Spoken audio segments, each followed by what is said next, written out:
Funding for this program is provided by Bruce Foods Corporation, makers of the complete line of Cajun King seafood seasoning mixes and other distinctive Louisiana-style food products.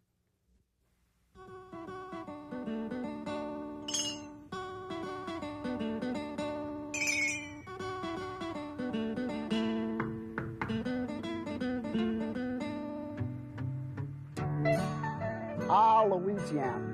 Hello, I'm Chef John Folse, welcoming you to this great state of ours.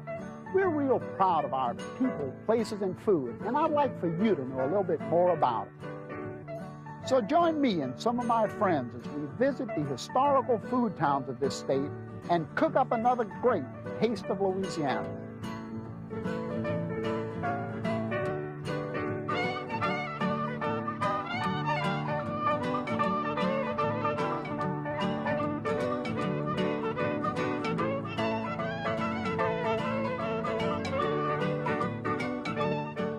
Everybody, and welcome to A Taste of Louisiana. I'm Chef John Folse, and thank you for coming by as we look for those great historical food towns of Louisiana.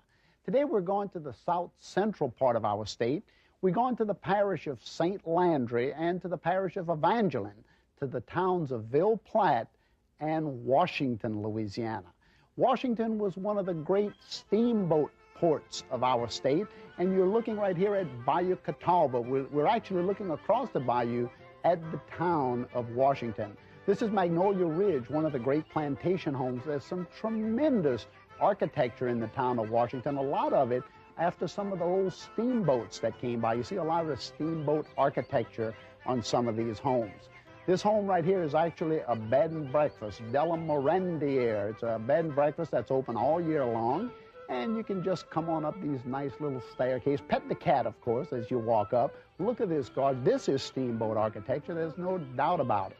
This little town was the largest steamboat port between St. Louis and New Orleans, founded in the early 1700s. This is the Steamboat Warehouse Restaurant, the last standing warehouse right on the bayou where the boats used to come in. Imagine a 200-foot steamboat pulling up right to this place. It's a restaurant today. And of course, you can see some of the old tablets, some of the old newspapers, and this is a bill of lading from one of those steamboats. Here's an artist's rendition of that restaurant when it was in its heyday.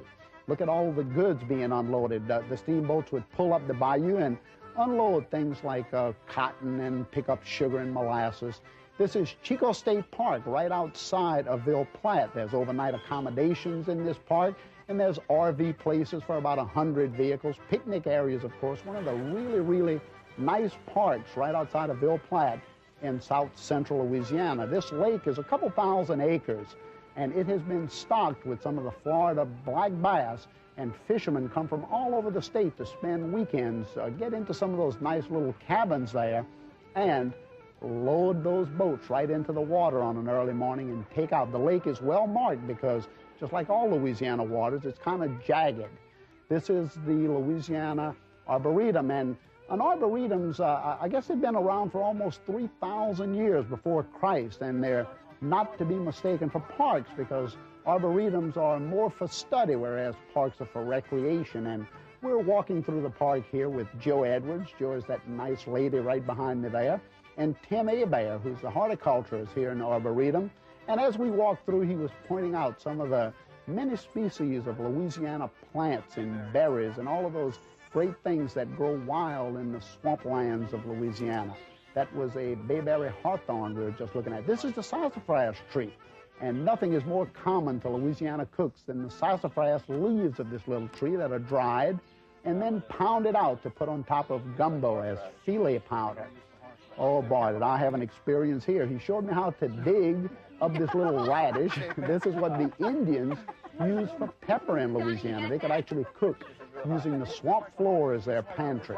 And this is a good example where we just dug up that little radish, crushed it, and it would become the pepper into the pot. Thank you there, Tim. I appreciated that. This is Guy's Boucherie. I tell you, you take a Cajun through bayou country, and it won't be long before you find a little meat market that specializes in a lot of good sausages. This is Guy and Manuel in St. Landry, Louisiana, about 10 miles out of Bunkie in Alexandria. He makes boudin and all kinds of sausages, but here he was showing me how to debone a really nice young spring fryer or an old hen, whichever one, and then stuffing it with boudin, that great Cajun pork sausage. Imagine that marriage, sausage and chicken together, putting it in a little baking net, and then putting it in the oven. I'm going to show you one of those today. Look at this old smokehouse. Now, you know, a Cajun will build a smokehouse out of anything. All he needs is some good pecan wood and a little fire. And this is some of the greatest smoked sausage I've ever tasted, found right here in Guy's Boucherie in St. Landry. This is a pork and beef sausage. This is the Pig Stand restaurant. We're in Ville Platte. And the Pig Stand restaurant, Floyd's Record Shop, one of the shops that send Cajun music and records and CDs all over the world. And let me tell you, my guest today in the kitchen is the greatest of all fiddle players here in Louisiana. He's going to come and tell us a little bit about Cajun music, Hadley Castille. I know you know him, you've seen him, and he's going to come in and share some of the great stories about Cajun music and why music is so important in the Cajun culture. What a fabulous day we spent traveling through that south central part of the state. Chico State Park is fabulous outside of Ville Platte. But walking through the streets of Washington, you'd think you've stepped back in time about 200 years at least. You can almost hear the steamboat whistles coming down the bayou. You have to come to this part of the country to visit and experience the foods and the music as well. I can't wait for you to visit with Hadley Castille here in just a little while. But let's talk about what we're going to cook today. If those steamboats came up the bayou, they were dropping off cattle, they were dropping off pigs, obviously, and feed for the people in that area, but taking back molasses and cotton and sugar to the East Coast. Well, when they dropped off those pigs, you can bet one thing, we're going to have a lot of great pork chops in a year or so, and that's what I want to share with you today, a pork chop that I found in the town of Washington, Louisiana. Look at these wonderful chops. Now, these are center-cut loin chops, and I've split them right in half here. I left the bone in, and what I'm going to do is actually make a cornbread and shrimp stuffing for the pork chops. Into my bowl, I've taken some cornbread. Of course, you can use any of the little box premix that you find in the store, or if you want to, just make it yourself from scratch. But I'm going to take the cornbread, we've baked it and crushed it, and into that I'm going to put some of this stuffing material on my little tray here, my little platter. If you look down, I've got some nice tiny shrimp that's already been poached off. I've got some smoked andouille sausage, so I'm going to put a little bit of both of those into the stuffing. Again, you're looking at the marriage of meat, seafood, and a little bit cornbread to make a really nice stuffing. I'm also going to put some nice bell peppers. This is the yellow bell peppers. Got some nice red bell peppers here for color, of course, also for flavoring. Some nice parsley. We're making a stuffing or a dressing, as we call it sometimes. Of course, I have to have garlic. You know, I've got to have that good garlic. And pepper, a little touch of pepper, a little salt, thyme and basil. Any of the spices you would like will work really nice. And then I'll kind of mix those all together. It'll all be seasoned. But the important thing is we'll have the smoke of the andouille, the sausage, or use kielbasa or any other really good smoked sausage that you'll find in your own area, but andouille is what I like to use. And of course, the seafood of the shrimp, the seafood taste of the shrimp obviously will permeate all through the cornbread, and then I have to moisten it with a little bit stock. You can use chicken stock, you can use shrimp stock. If you peel the shrimp, you may just want to put some of those shells to boiling for just a minute, and you just want to mix that stock around into the cornbread. And you want to get a mixture that's not too juicy. You want to get it good moist, of course, because you have to have a moist stuffing. And if you think you need a little more, just go ahead and add it in. But all of those flavors will cook right into the center of the chop. So I'll continue to mix this around. Great Washington dish in St. Landry Parish. Once that's done, I'm going to stuff the center of the chops. Now, I'm going to open that little pocket. I'm going to season the inside with a little pepper, a little bit salt, and then I'm going to take some of that nice stuffing and press right down into here. Of course, you can use rice if you'd like. I'm using cornbread, but feel free to use rice as part of this stuffing instead. Then I'm going to put it right into the center of my black iron roasting pan, and I'll get another one, stuffed too. Let me put a little more seasoning in here, a little pepper. And then again, some of that stuffing. And I just want you to imagine the great flavor that's going to take place when that andouille starts to cook in the cornbread and all those nice garlic flavors. And I'll add that to the roasting pan. And then again, season the outside of the chops. You can put 3 or 4 in here if you'd like. You get the general idea. Now, we're going to roast this, but we have to create a little sauce to put on top of it. You could actually make a nice brown sauce with a little roux and stock, or you could make a tomato sauce, which would probably work pretty good with this. But save the time, walk through the aisles of your supermarket and look at all those great soups that are lined up there. There's also sauces that's already made. I actually went into the store and got a little shrimp soup. This is a cream of shrimp soup that's going to work perfect because there's shrimp in the stuffing. I'll pour it right on top of the pork chops, just like this. And I tell you, doesn't that look good? Just simple, simple dish. And then I'll add a little bit of the red bell peppers, a little bit of the parsley, obviously, some green onions. And again, you can just put a little bit of your own favorite spice right on top. Now, this would bake at about 375 degrees for 45 minutes to an hour. Don't overcook it. And then this is what it's going to look like. I have some already done, so I'm going to move this out of the way. Let me get my bowl out so I can give you a good shot of that. And I want you to take a look at this. Baked pork chops stuffed with a shrimp-flavored cornbread. Oh, I'll tell you. Take a look at that for a minute, if you would. And then, of course, you can, again, garnish the top of it with a little more of any color you would like. Put them on a really big platter, or just feel free to serve them in the black roasting pan like I'm going to do right here. What a beautiful dish this is. Kind of heavy, too. You need a friend almost to help move that. Okay, so that's how simple that dish is, and what a great dish we discovered in Washington. Now, the next dish that I want to do for you is a dish that's famous in Louisiana, very famous in the town of Ville Platte. This dish is called crawfish pie. It's very simple to do. I'm going to fire up my black iron skillet here while I tell you about crawfish. I want you to take a look at crawfish, Louisiana style here. Take a look at this nice big platter of crawfish tails. And the crawfish tail meat comes to us in many different ways, but this is one right here. It comes to us in 1 pound or 2 pound packages, and they're already clean and cooked. And of course, you want to look for that nice orange color. That's nice and fresh, and also that's the fat of the crawfish. That's where a lot of the flavor is in fresh crawfish tails. You can buy them frozen in the store, but I much prefer the fresh. And they're normally in season from January to July in Louisiana. Here we have the tails, and I've also got a little bit of the tasso, which is the spicy ham of Louisiana, to give the crawfish a little extra flavor. And this is what that rascal looks like when it's been steamed right before we pull the tail meat out. So to make the crawfish cardinal, which is going to go into the center of the crawfish pie, we begin with just a little bit buttery flavored oil here.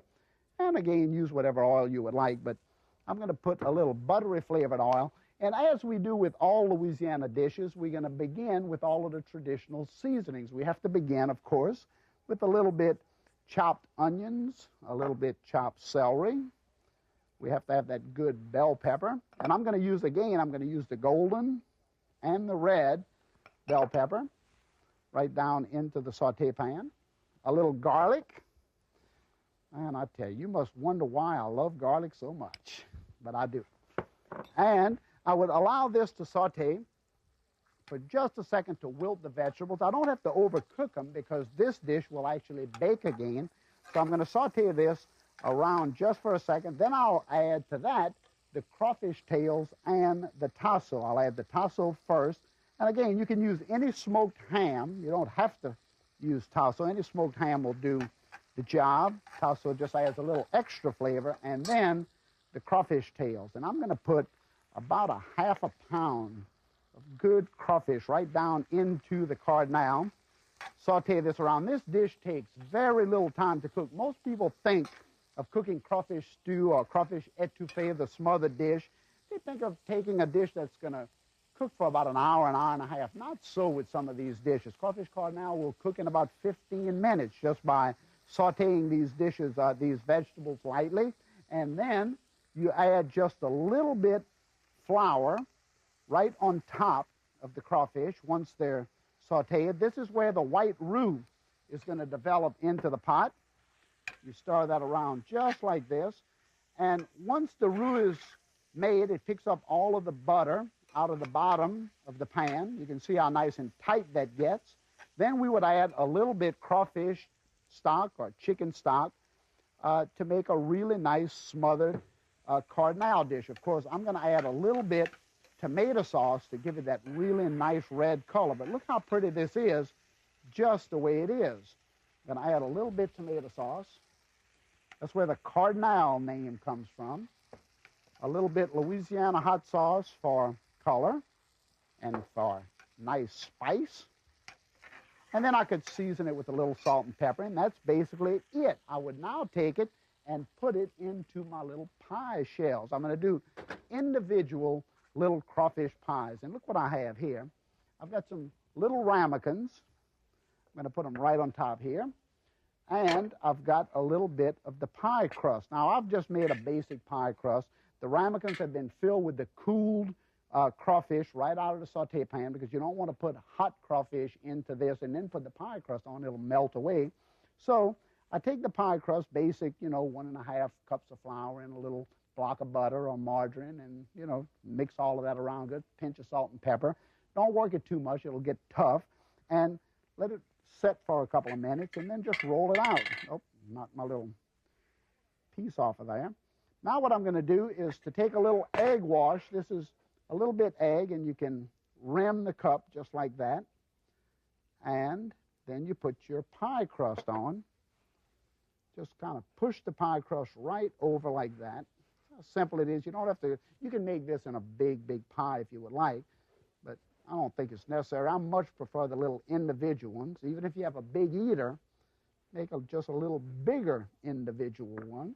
Now I want to do a little design on top, so I've got another little piece of pastry, and I've got a little cutter here. This little cutter is in the shape of a little duck, and I had these made when I was in China a couple of years ago, and they really work well. Of course, you can cut this out by hand, and I need to push the little duck out of that side. Look at that. I'll put it right on top of there. Another little duck over here. It's got to have a friend. And then these would go into, again, about a 350-degree oven for about 20 minutes or so, and I want you to see what these look like when they come out of that oven all done. They're just fantastic. Take a look at this as I put that on the board. Isn't this really, really a beautiful platter of crawfish pie? And one of them even has a little poached egg in it to add just a little bit more texture to the inside of the dish. There it is. Crawfish pie, Louisiana style. I've got to show you this chicken. This chicken is what Guy Manuel showed me how to make just a couple of minutes ago on that film, and you can see the sausage and the boudin and all of that right inside of the deboned chicken. What a great dish this is. Try it with a rice dressing or any other kind of stuffing that you can buy in the store if you don't want to make it from scratch. What a gorgeous presentation you have right here on Guy Manuel's chicken. Okay, well, I tell you, you're in for a real treat now as my guest comes to visit with us, Hadley Castille. Hey, Hadley, how you doing? Hey, John. Man, I love that hat. Oh, thank you. I like it myself, John. Hey, I tell you what, that's a trademark of yours nowadays, huh? Well, it started out years ago, when we took a trip to Canada, and we needed something to identify with part of what I was going to do, and it became sort of a trademark, yes. Yeah, well, it really is. You know, Hadley, you're one of the great, great fiddlers of Louisiana. I know you probably come out of a musical family, but when you think of Louisiana, you think of probably food first in my case, but obviously when you think of Louisiana, you think of music first in your case, because music is synonymous with the Cajun culture. Why is it so important in our part of the state? John, I think if we go back to the early Acadians coming down to Louisiana, it was a very important part of their social life. And being family-oriented, people, folk people, they used the music as a form of entertainment and to amuse themselves and their friends, and later on the fiddle-dos, as we know them. Yeah. So that's what I visualize as being an important part of our culture. One of the things that I notice as I walk into some of the places where you're playing, all of the songs in Cajun music are in French, but yet people come from all over the world, all over the country to listen to the music, and they can't help but get into the beat, the feet, the move. And I know they don't understand any of the words, but yet they're into it. It's marvelous, John. You know, as we travel and we play our music, sometimes I'll tell the guys, you know, well, you know, one of these days, you know, it's not going to happen. But I think that the music, it's a universal language. We relate to the audience, and it spread the joy of what we're doing, and of course, an expression that comes from the soul. It comes right. If you've got to be able to play it from the heart, right? And if it doesn't come from within, then go do something else. Well, it's easy to see that people do, in fact, understand every word you're singing, even though they might not be able to speak French. One of the things about the music, though, is that it tends to have a really sad sound to it, especially the older Cajun music. Was there a reason for that? I think the way that came about, probably, John, looking back on my ancestry, from my uncle, you know, playing, and my dad and so forth, going way back even to the grandparents.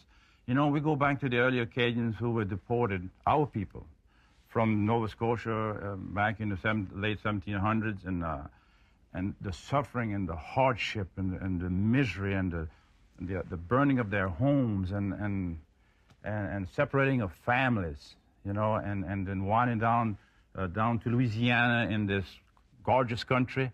But the message still comes through today. Thank God that the message is out there. Well, I tell you, it is. And though the music seems to be a little sad, and maybe it does tell the message of the plight of the Cajuns, I tell you what, it really makes you happy when you hear it. Talking about sad, you and I were talking about a cake that we're going to make. We're going to continue to talk about music, but we have to cook. I got a cake that's named the sad cake. Now, some people told me, John, it's a pretty sad cake. But the reason it was called sad was because when there was nothing in the house to make a cake with, you just kind of opened the refrigerator and threw some things in. I want you to help me whip this sad cake up because I want to show our friends how to do it. In this bowl, I've got 4 eggs. I've got a box of brown sugar and just a little bit of water. This used to be my job when I was growing up on the Bayou Teche, making cornbread. See? Yeah. Mama would let me get in there, and we had a bowl similar to that too. Matter of fact, we still have that bowl at home. and you still make cornbread and sad cake? We never made the sad cake, John. This is getting kind of heavy, John. This is the first. That's why it's so sad. Now into that, I added a cup and a half of biscuit mix. Now some pecans, and a little bit vanilla and coconut, which was always around. And oh no, it's a little bit too much. How am I doing that, John? You're doing a great job.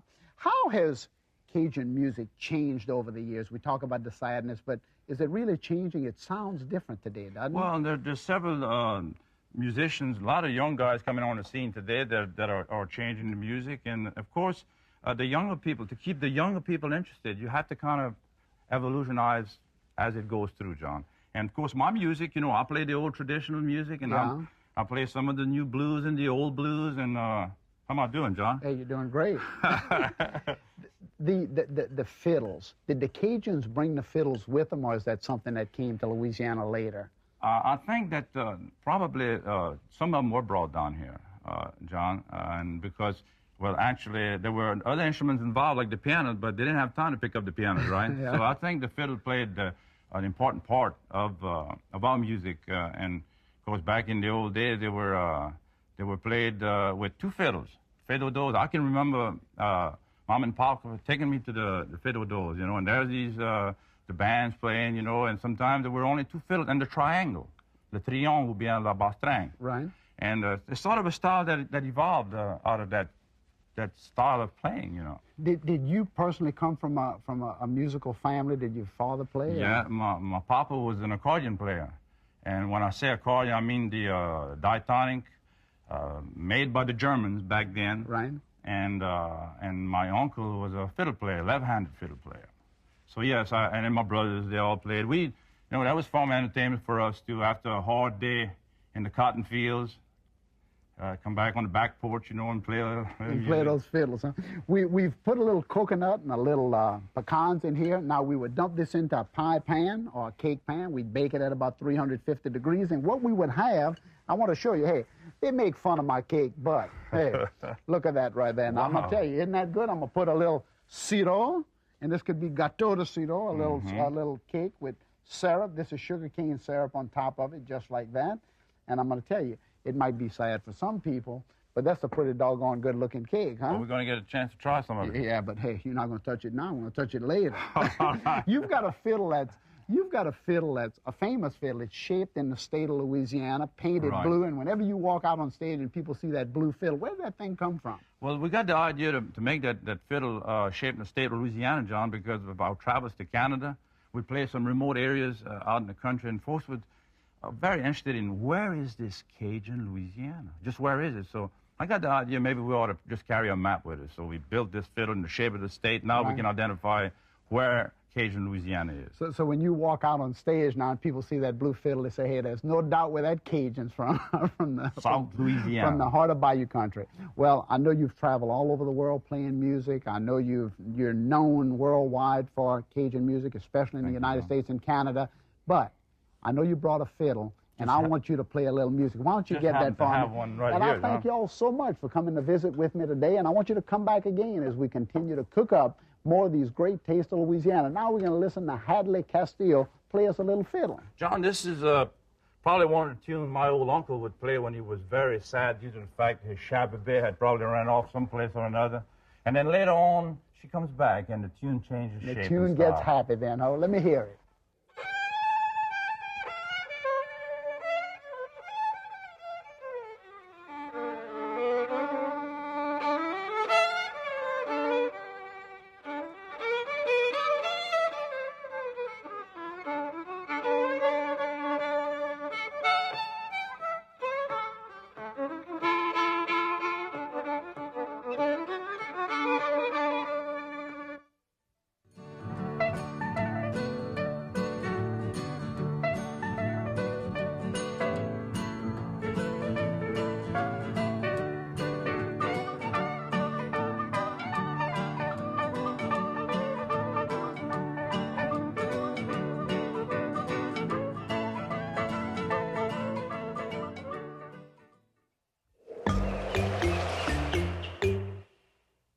Funding for this program was provided in part by Bruce Foods Corporation, makers of Bruce's Yams and other distinctive Louisiana-style food products.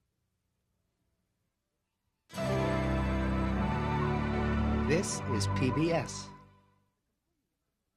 The companion cookbook to A Taste of Louisiana is available for $22.95. The Evolution of Cajun and Creole Cuisine by Chef John Folse features recipes and food history behind Louisiana's cuisine. This 352-page cookbook contains over 250 recipes, including those from this show. To order, call 1-800-973-7246 or write to the address on your screen.